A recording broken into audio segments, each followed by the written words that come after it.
Ladies and gentlemen, welcome back to the finest Dawn of War Ultimate Apocalypse cast this side of East Yorkshire. And today we've got a 4 versus 4 on Hell's Lutean 2. Playing on Team 1 as the Tyranids, we've got Reaper God 36. We've got Imperius playing as the Dark Eldar. We've got Atam playing as the Chaos Space Marines. And we've got Empty Rage 42 playing as the Orks. First on Team 2 playing as the Eldar, we've got Topper. We've got Ishan playing as the Necrons. We've got Tiger Shark playing as Space Marines. And we've got Hero of Gettysburg playing as the Chaos Space Marines. So Hell's Lutean 2, quite a deceptively large map, all things considered. Now, standard Ultimate Apocalypse map, far too big to be able to fit the whole damn thing on your screen. But we've got all these mountains and all these blooming rivers. So even though there's lots of actual land mass, there's not actually that much space for people to maneuver around the map and such.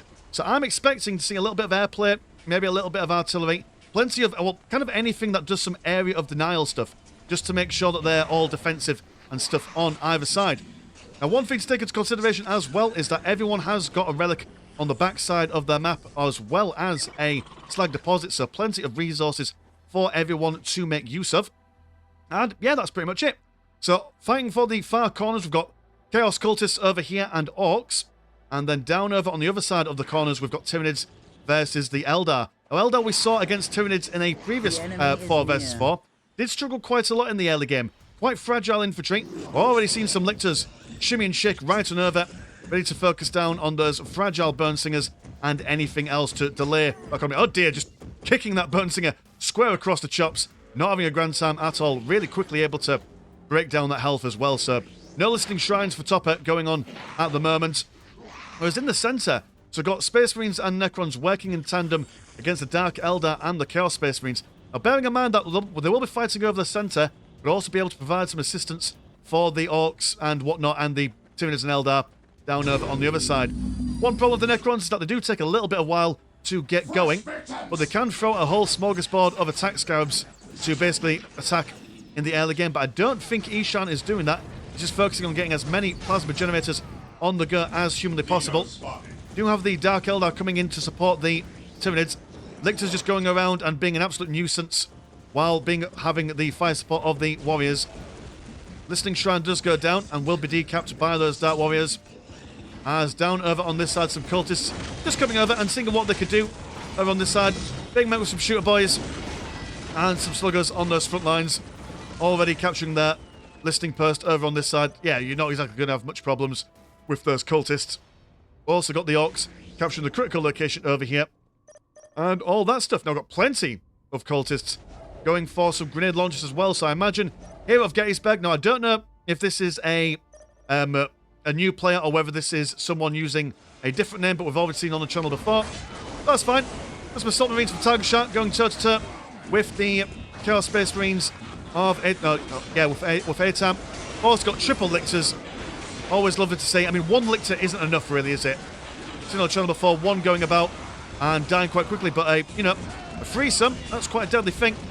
And they've spotted Tiger Shark's brother captain armed with a jumping pack, so quite useful to get out of trouble and dodge. But Lictor's definitely good at killing those commandos as and when they can. Just the Spygons chilling out over in the corner. As there we are, the attack scabs from Ishan. Unable to really wait for those Necron warriors to come out online. They do a fair bit of damage, especially against buildings and such. Able to reinforce to quite a high number very quickly. Actually, they used to be a lot higher in number. I thought it was maybe like 15, but no. Capping at about 10. Maybe that's a change that I've not been paying attention to. I haven't really seen that many Necron games in this current patch of Ultimate Apocalypse. We do manage to scare them away. And a portal been placed down by Imperius. He's able to throw down and get some lads out ASAP. Got some Storm Guardians with their flamers, burning that structure down as quickly as humanly possible. And the Space Marines of Tiger Shark just chilling out down this side. Now this is actually going to be quite a powerful, gruesome twosome if they do decide to fight alongside each other. I mean, the Space Marines and Chaos Space Marines, when they get all the health upgrades for their Astartes, are quite serious combatants, especially when going towards those late game scenarios. Tulix has been taken down. Oh, he's on his own, bless him. No friends, no fam. He's been left to die in the middle. Now seeing a bit of a push from the Eldar and the Necrons. Unlikely friends and allies in such a scenario. Plenty of fire going off and everywhere, but I mean, Spygots Won't be having any of their morale being broken, but the AoE damage from the Flamers will do them quite nicely. Got a blinding grenade being thrown in there, morale being broken on the Storm Guardians. But those attack scarabs going to focus straight on top of the lightly armoured warriors. Not big fans of it. Another portal going to be placed down to allow the Dark Eldar to reinforce their troops as and when needed. Got a squad of Necron warriors fully fledged as well. You can also get a Eliminator warrior once they get their tier 1/2 on the go. So very nice stuff. I think that's a new thing for the patch as well. Look at that. We're learning loads about Necrons in this game here. Do love the mass flamers. Never really see it, but always nice to see about. Going to pop down a couple of minefields. Although, do you have a torture slave left standing? You do have one. He's kind of just standing around, not really doing all that much. There we go. He perks this minefield into existence. And can he get this one as well? Yeah, he does also get this one as well, but being killed before it was even manifested. But both of them suffering the same fate. And quite a desperate fight on all sides. Ooh, we've got Topper going for quick tier 2. Going for that classic shuriken cannon that he's known for.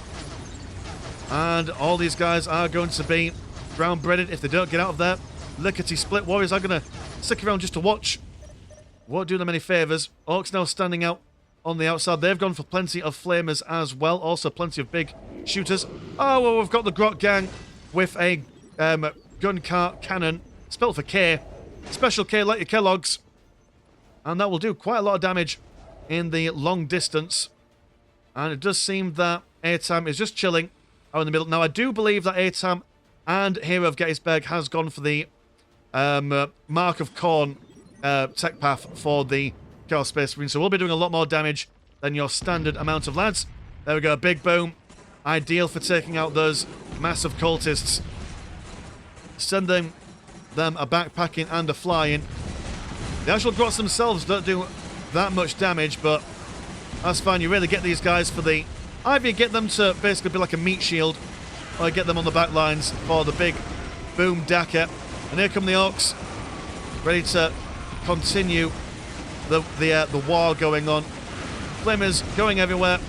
Cultists now activating their do more damage ability as they go on forward. I do love that smoke effect from those cannons. Willing to pull them back there if they want to make further use of them, but I suppose they're sending them in.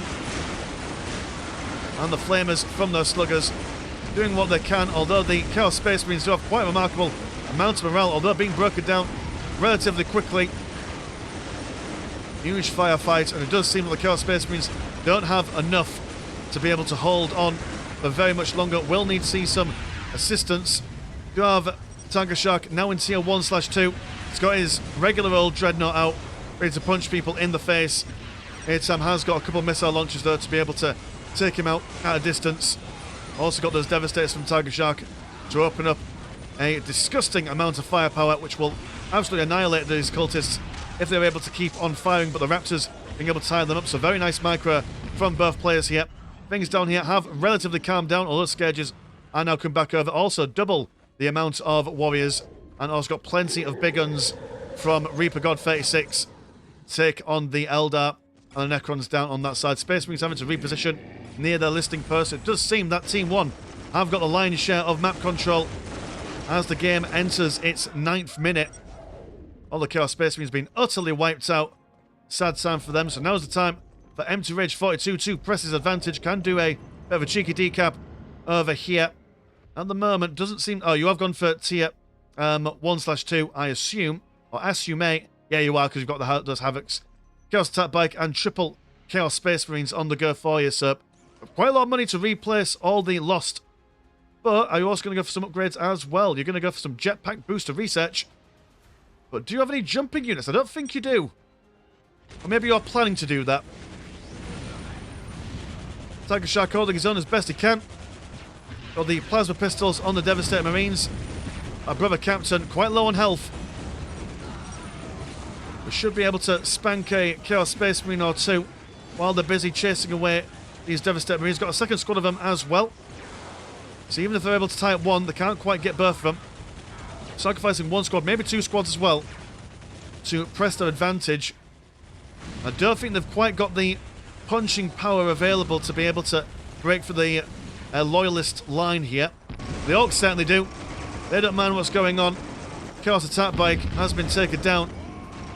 Havoc Squad as well. Definitely need some support from someone else to be able to fend this off. And there we go.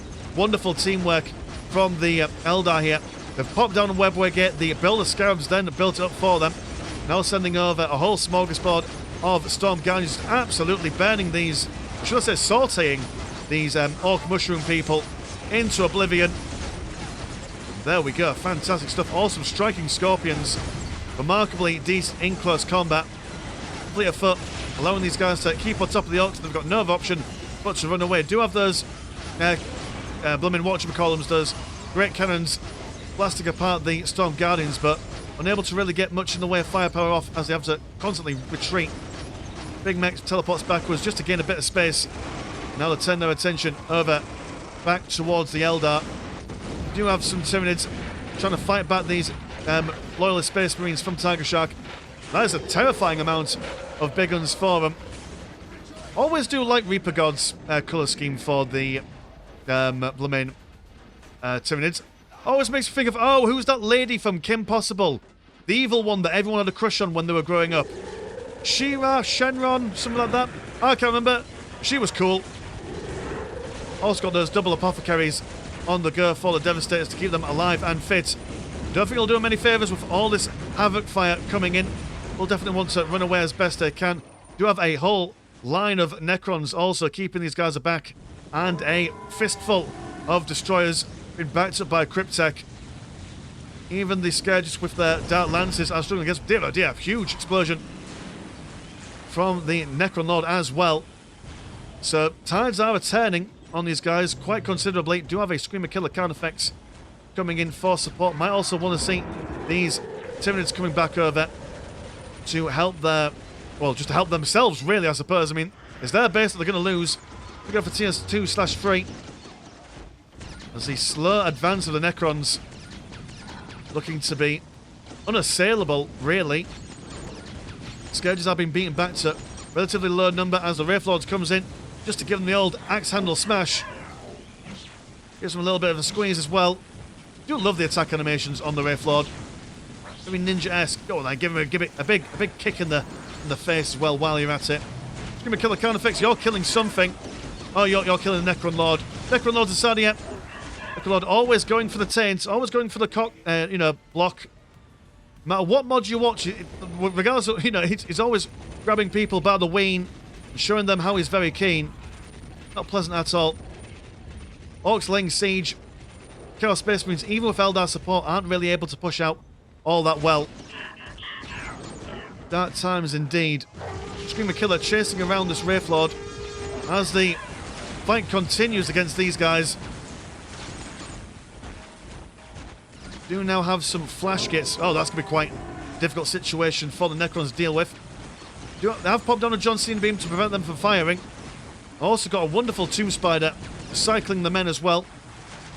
Well, one thing that Necrons will struggle with is once these guys start mounting a credible defense, will take the Necrons a little bit of a while to send some infantry down over here. But if they are able to build them up on the front lines, that'll do them a fairly decent job. Never seen a beam placed down here, but the Raiders repositioning themselves. Got a fair amount of warriors coming on over to support the flash gates. More explosions from that Cryptek as he goes about his business. Flash gates have the morale broken. Down over here, the grot gangs and such are being flanked by the tactical marines, breaking them down quite quickly. Chaos Space Marines as well now being able to push out on over to start recapping their strategic points. Very unusual. You don't normally see just a regular Dreadnought being used in such a manner. You normally see a Hellfire Dreadnought for the mid to kind of like early late game, and then you'd only really see these kinds of Dreadnoughts being deep stricken in as the game goes on. Got a Weird Boy from M2 Rage 42. Plenty of big psychic abilities he can bring to the table. One comes to mind is the giant foot of Gork or Mork. Can't quite remember which orc he goes for, but no, just been sent to die and fade away as he twists and turns for exploding. So there we go. Southern team able to fend off the Necrons with the combined arms of Dark Eldar, Orc and Tyranid. But then it does mean that the Chaos Space Marines and the Loyalists are able to start making ground on this side. What I'm not sure why it's only on Ultimate Apocalypse, but the run animation for the War Boss is absolutely hilarious. He's just doing a jerker down the stairs, which, I mean, I don't want to really, you know, give anyone PTSD for anyone who watched Jerker 2. Don't want to talk about it. It's ruining my mood just even thinking about it, but definitely a nice little run animation for the War Boss. Having a grand old time, even if he is being murdered on the backside. Tiger Shark now pressing onto the Chaos Space Marine middle ground. Got to be careful when attacking the middle two players here, as they are able to be reinforced by their left counterpart and their right counterpart quite easily. But they're going for all the same. Someone coming in. There we go. That's how you use them. Tiger Shark, a big fan of the Steel Rain strategy. Just drop them in the middle. Tie up a unit. Have a grand old time. Here comes some Gene Stealers. These guys quite weak off the outset, but can be upgraded a bajillion million times to be quite deadly as the game goes on. Dreadnought spinning around the Chaos Space Marine before chucking him. Do you get him in the river? You do. That's 1 point for you. But not long for this world. Will be taken down, giving those Space Marines ample opportunity to escape off into the distance. Let's have a look at the economies really quick. 220 and 172 for Reaper God. 201 and 135. 249 and 132. And 194 and 121. 14-1 in its total. In comparison to 337 and 240. 40% and 362. 253 and 93.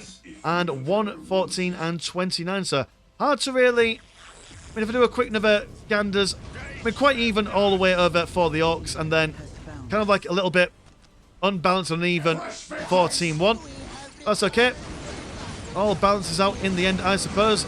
A huge push from here of Gettysburg. Which is a reference to a battle, I remember. Was that the American Civil War? I can't remember. But it does remind me of was it a World War II reference? I don't know. It's something, but he does have quite a sizable amount of Chaos Space Marines. He's got a whole bunch of upgrades to them. Also got those Chaos Icon Bearers acting as a apothecary, more or less.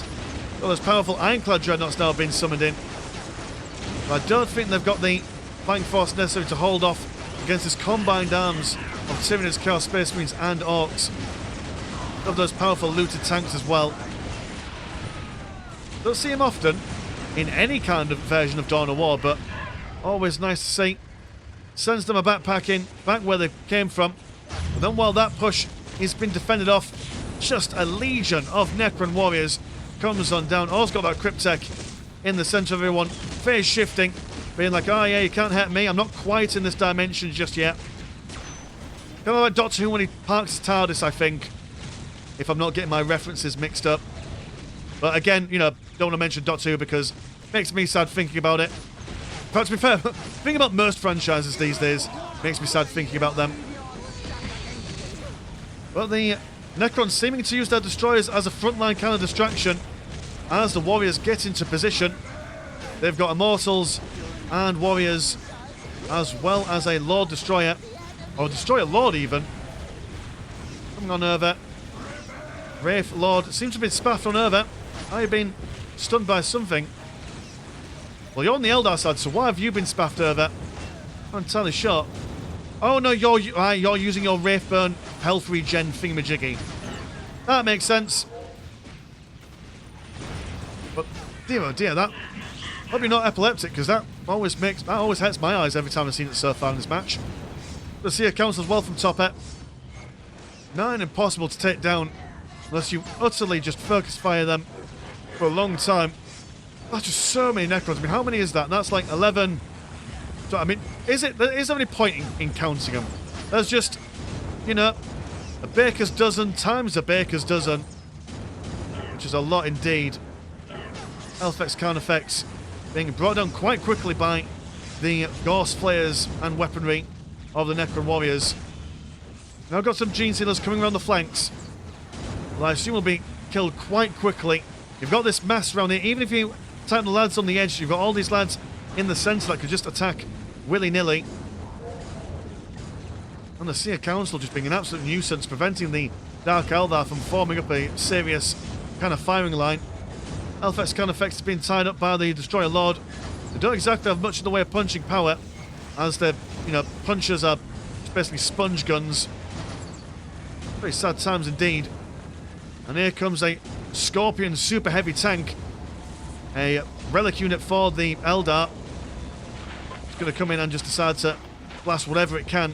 In point blank range, you don't normally see these tanks being on the front lines. They are quite fragile, considering that they are relic units. But you know what I mean? I mean, why not? It looks cool. The rule of cool, I say, is always the most important thing in a engagement. We also have Champion of Khorne from ATAM chasing away the Vanguard veterans. Look at the speed of them. They're not too keen going up against him. Also being supported by a Chaos Lord as well. So just, two powerful Chaos Lords going about their business. And it's just hell and pandemonium across the battlefield at the moment. With Team 2 struggling earlier on in the game. Now really getting into their own stride. Quite a lot of momentum going across the battlefield at the moment. Can I tilt my camera just to get both engagements going off? So yeah, it seems very infantry focused. I mean, maybe it was my fault for trying to make a prediction by saying that, yeah, aircraft and artillery would be the way forward here. But no, it's just been dogged, slogging infantry going from one side of the map to the other gradually over time. And the Tyranids are in quite the bind. I mean, they can't rely on any support from their allies as they are defending 2-0 their side of the map as well. But it does seem that they are managing to fend off things on their side. Got the looters, which are just basically your flash kits, but are they a little bit more powerful than the flash kits in Ultimate Apocalypse? I can't quite remember. I know that in Unification they act as like a quasi-looted, not looted, flash kit squad, but maybe like a little bit slower, but they take more time to set up kind of thing. I think that's their trade-off in power.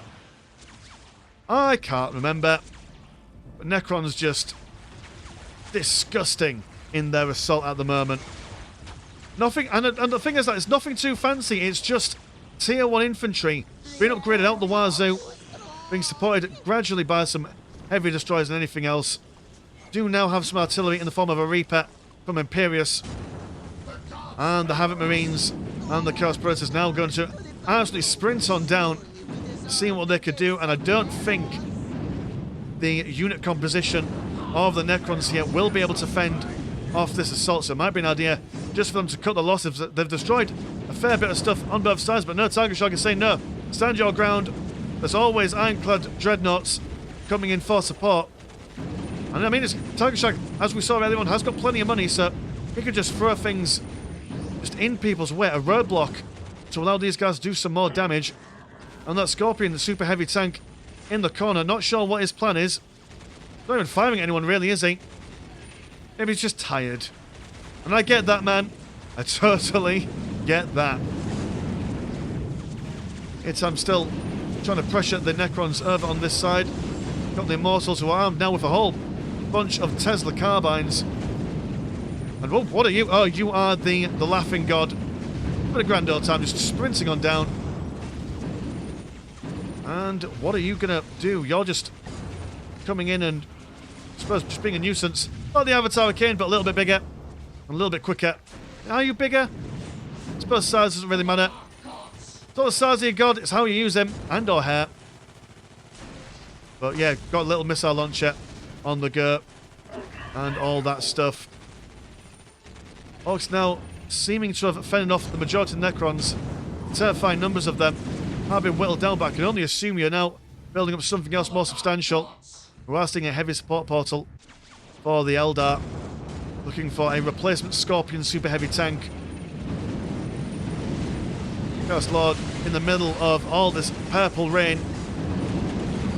As the last of the Necrons get sent to the bin. And after all that, the centre seems to have been reset more or less. No one really building up that much at all. Got some big mechs slapping down an Ironclad Dreadnought, whereas he returns the favour in kind. Don't think he'll be... No, he's not surviving. He's dead. Solar pulses to prevent the firing from coming in. But plenty of Tyranids spawned by that hive mind ability. Hormagaunts. Gonna love to see a massive just little uns biting the ankles of anyone nearby. It's quite expensive to bring these guys on, but I mean, he's got plenty of blue money to play with, so why not spend that? Look, could really do with now settling up scores with his green money. Are you building up more reclamations? Yes, you are. That's a decent thing then. Lost Screamer Killers and a Hive Tyrant on his way. What are you? You are a... Oh, you're an Archon. You're just chilling out. Fair enough. Looters getting quite close and personal. But now we've got basically all 4 players down over on this side, defending and pushing, which does allow the Chaos Space Marines to amass just a huge army. We've even got some blooming Khorne Berserkers as well. Just for good measure. Whirlwind from Tiger Shark, nice and defensible, using this terrain to avoid anyone from getting too close to him. And just devastating Marines and Terminators. Oh no, you are Gladiator Command Squads. Oh no, you got Terminators down here as well. So a small elite army fending things off. And questionable things going on, because I mean, as I mentioned earlier on, there's lots of boys here, but not much room for them to maneuver, so maybe their numbers won't provide them that much of a advantage. I mean, there's nothing going on. There's not much in the way of defences apart from these 2 ouchy platforms. I don't think this is enough to fend off all these highly upgraded Chaos Space Marines, or at least I assume they're highly upgraded. That's what I do in their scenario. Space Marines holding their own for a little while. We have some racks as well in the mix. And one singular. He was zone Ferp. Or Newman Ferp. You're some kind of Ferp. And oh, a cheeky little Soul Storm going on top of those Devastators. Also knocks them down as well. Quite difficult for them to run away from it. Tiger Shark massively overstaying his welcome here. Needs to get out of dodge while the going is good. Chaos Space Marines showing the Orks a thing or two. Those Raiders coming in for support. And the Looters just coming back and seeing what kind of situation they can create for themselves. Morale being broken by the Dark Eldar global abilities. And will give the Orks a little bit of space to start opening fire. It does seem that Empty Rage is going for a Looter Ball. And yet there were plenty of Chaos Space Marines, but now there's none. Just the possessed Marines laughing maniacally over the corpse of their so-called brothers. And now it seems like not the Chaos Space Marines, the Necrons are now transitioning away from the Tier 1 Chaff Infantry and going for some Lich Guard instead. Stupidly durable when it comes to range damage. Also packs quite the punch as well. But I mean, there's not many of them, so even with their good armour, they'll die pretty quickly. Soul Walkers from Topper. If you imagine like a direct upgrade from the Wraith Lords at this stage of the game. Powerful little repeating Bright Lances. So imagine a Bright Lance that just fires a lot. Pretty good. And Empty Rage 2 says that it's going to nuke some Necrons. That's interesting. Let me see if I can get that on screen. Got to bear in mind that we've got a blooming thingy going on over here.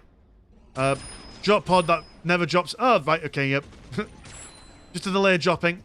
Here comes Nuclear Bomber. And right on top of all the Necron stuff.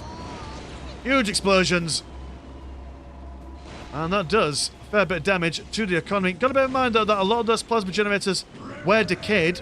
So will give Eshan an opportunity to rebuild his economy bigger and better than ever. But, I mean, how much economy do you have at the moment? You're doing all right, all things considered. Plus, you do have those heavy thermoplasma generators on the back lines. Also, just mayhem and madness. I'm trying to look at the mini-map. There we go. Right, so we've got some people going on down over here. Ah, it's just Tyranids. Tyranids been a pain. Being a nuisance. Being a thorn on the side. As I was about to say, in a 4v4, the chance of me missing some stuff is, you know, just inevitable, really. But fingers crossed, I've not missed too much so far. Do quite like the use of these support platform Uber turrets. Let's down here. Oh, we've got a great pyramid as well, been finished by the Necrons over in the corner. So when that gets started up, being upgraded, we'll be able to fire some constant firepower across the battlefield. Yeah, these Uber turrets. Remarkable defensive structures. Also can take quite the beating as well. Has anyone else got any kind of endgame stuff going on? We do have the Eldritch Spire from Topper, which can bring forth huge, big, boomy bits. Got another one down here as well. Don't think the Space Marines are going for any kind of endgame nuclear stuff. Neither are the Chaos Space Marines. They're just trying to help defend the front lines, I imagine. Yeah, you've gone for your Land Raider Redeemers and your stock AAs and all that stuff. What about you guys? Any kind of endgame stuff going on for you? You've gone for a Capillary Vein. There's some upgrades there. The Dark Eldar. I need to blooming click on you guys to be able to see infiltrated stuff. Cabal Fortresses, but nothing stupidly crazy. Chaos Space Marines, no nuclear stuff going for you at the moment, question mark. No, not quite. They do have a Warp Forge. And the Orks going for that meanest teleporter. And obviously we did see them go for their nuclear option in the form of that nuclear bomber.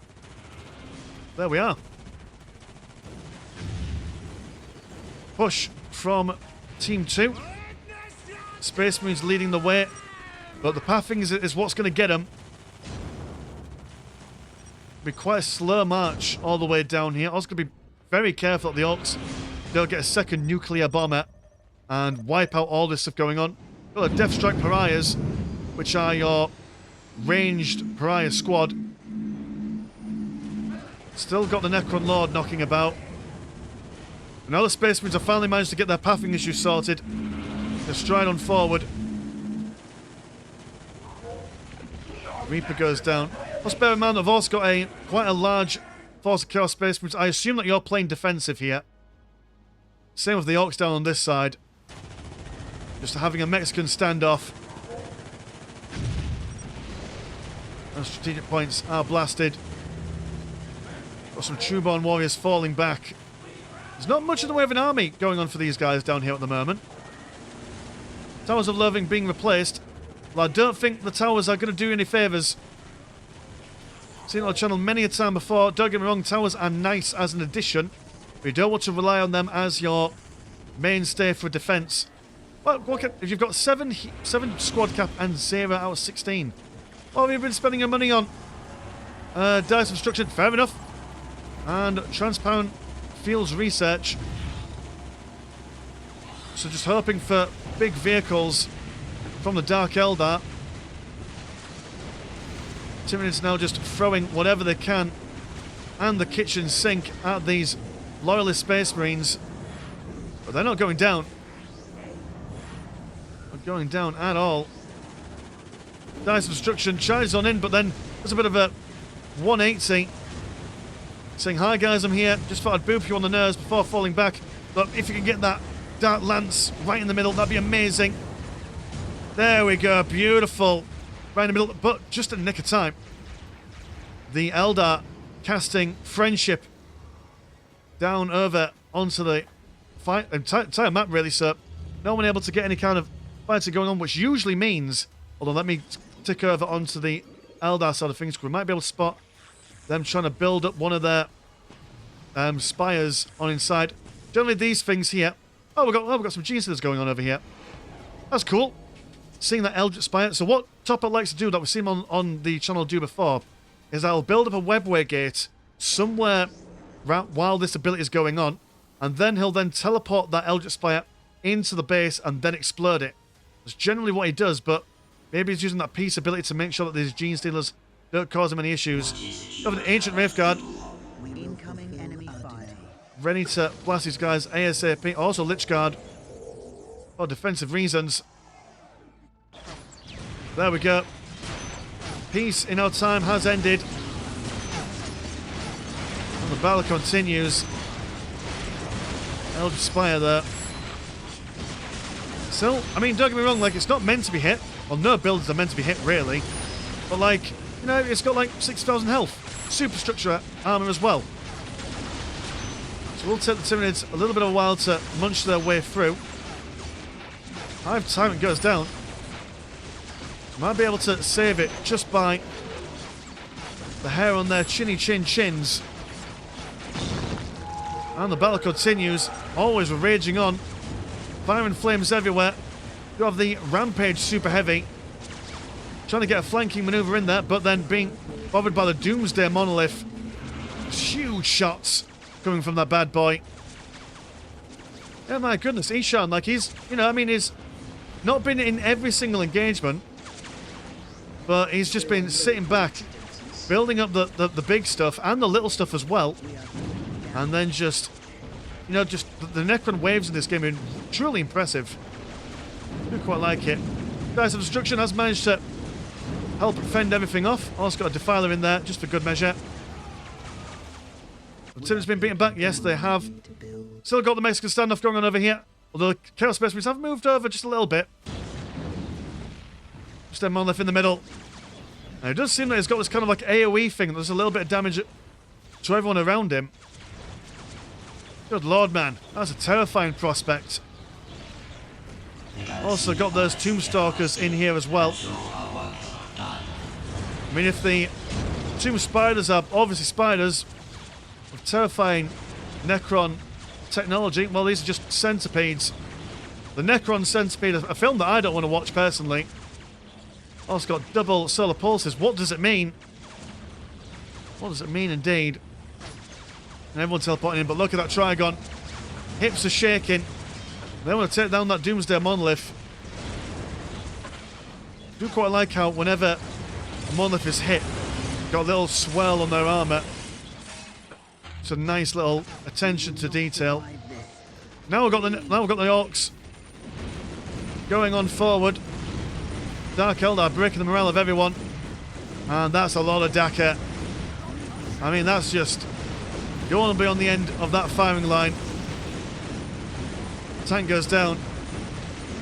Got Space Marines falling in their wake. But cheeky manoeuvre on the right hand side. Are they going to charge into close combat? That's what I recommend they do. That's exactly what they're going to do. Wonderful play by Heroes of Gettysburg. Then deciding, oh no, he's not quite got in there. It was brave. Was it the most effective thing to do? Probably not. Maybe fall back, use this narrow choke point to your advantage. Oh, but we've also got that great pyramid now providing that firing support. Beautiful stuff. Doesn't do a huge amount of damage, all things considered.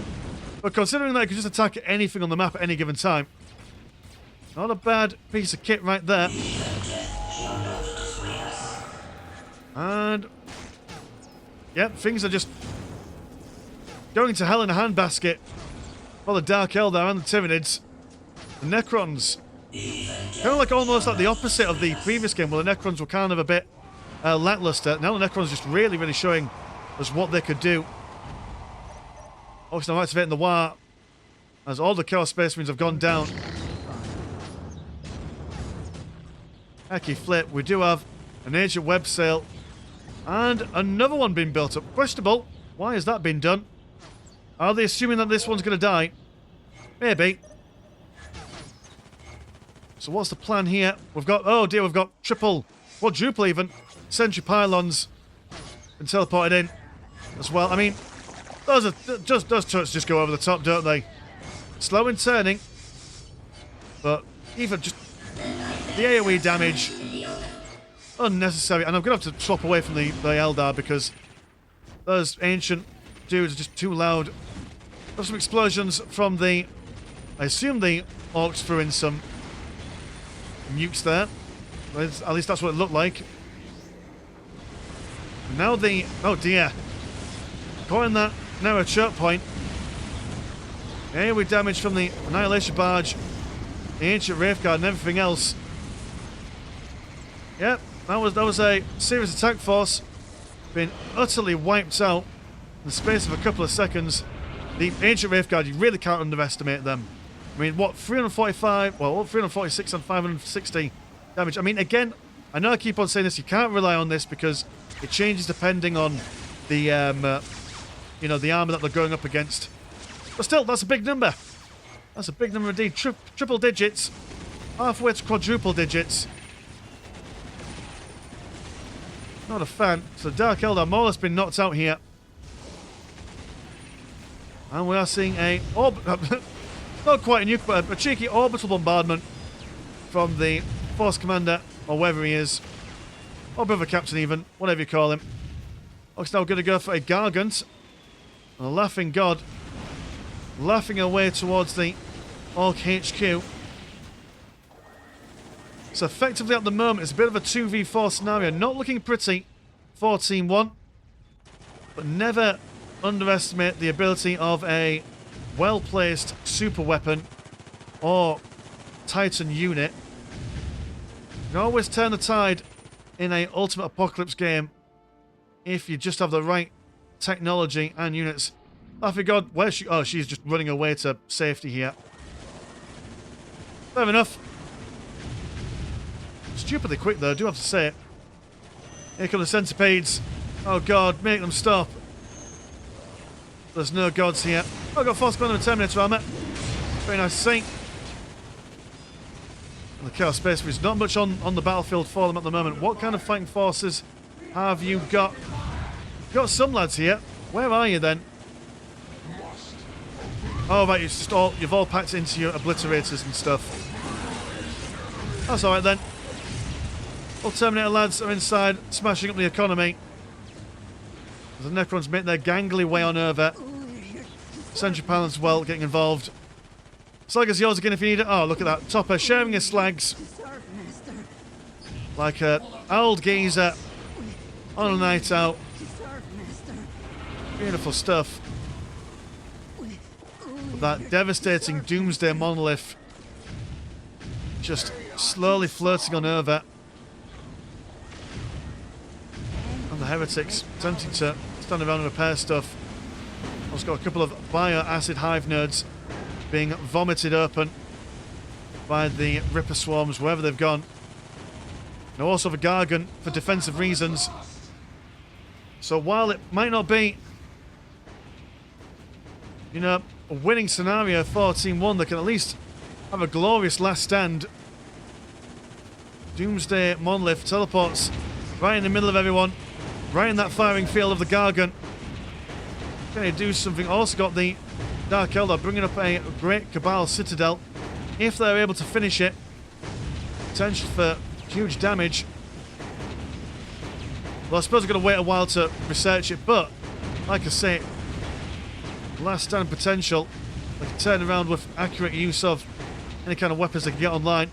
That Doomsday Monolith is just taking no damage.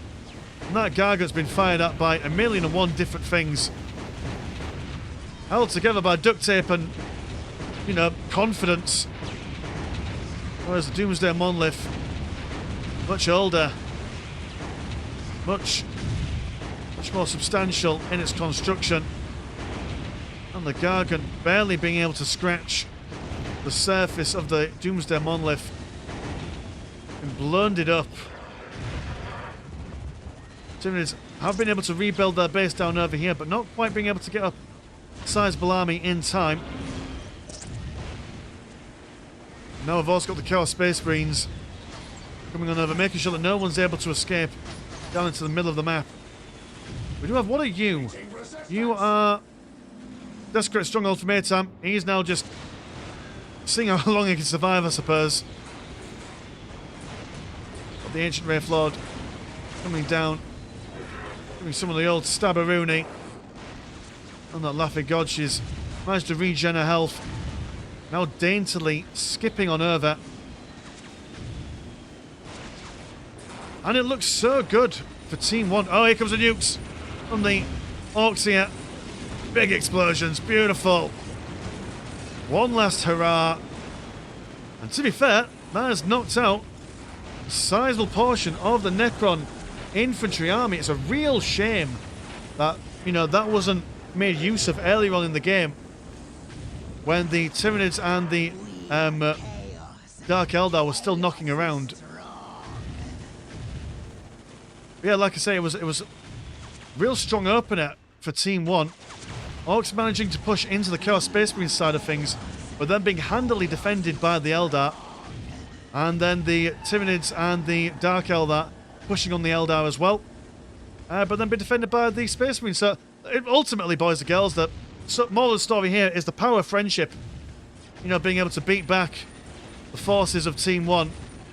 Whereas, you know what I mean, don't get me wrong, Team 1 did support each other as and when they could, but, you know what I mean, just the Eldar being able to teleport around with their webway gates, being much more efficient in their defensive and stuff.